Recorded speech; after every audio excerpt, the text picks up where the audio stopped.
le verdict est tombé comme un véritable coup de massue pour l'agriculteur de la Mourrée dans le Pré. En mars dernier, Laurent Levaché s'est vu retirer son troupeau suite à une série de contrôles et de mises en demeure liées à la santé préoccupante de son cheptel. Les services vétérinaires ont constaté que les conditions de vie et de détention de ces bovins étaient alarmantes. Selon toute vraisemblance, elles étaient incompatibles avec les besoins physiologiques de leur espèce, notamment en ce qui concerne l'abreuvement, l'alimentation et les soins de santé. Devant ces faits, Laurent a dû comparaître devant le tribunal de Rouen le vendredi 8 septembre. Celui-ci encourait une peine de 8 mois de prison et une interdiction totale d'exercer toute activité d'élevage.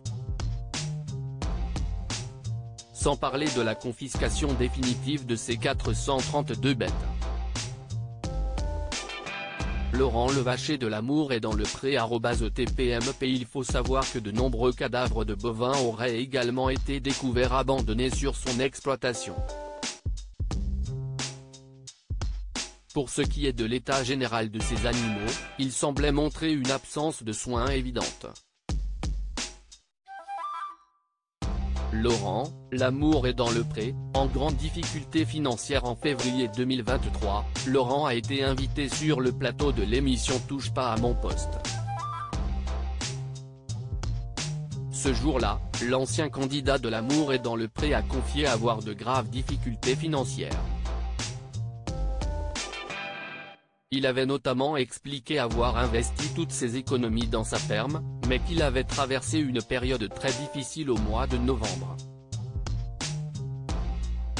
À ce moment-là, il s'est retrouvé dans une situation critique, avec le courant coupé. Laurent a exprimé sa détresse en révélant « Je ne savais plus quoi faire ». Si estime ma compagne, qui venait d'arriver dans ma vie, qui a fait tout ce qu'elle pouvait pour me remettre le courant au mois de novembre. C'était extrêmement compliqué, je n'avais pas de soutien autour de moi. Laurent Levaché de la Mourrée dans le Pré @M6. Une décision indulgente en fin de journée du mercredi 13 septembre, nous avons appris que Laura condamné à une peine de 4 mois de prison avec sursis pour abandon d'animaux. En outre, le tribunal de Rouen a décidé de lui retirer la totalité de son bétail. Il faut savoir que l'ancien candidat faisait l'objet de rappels administratifs pour mieux s'occuper de ses 400 bovins depuis 2020.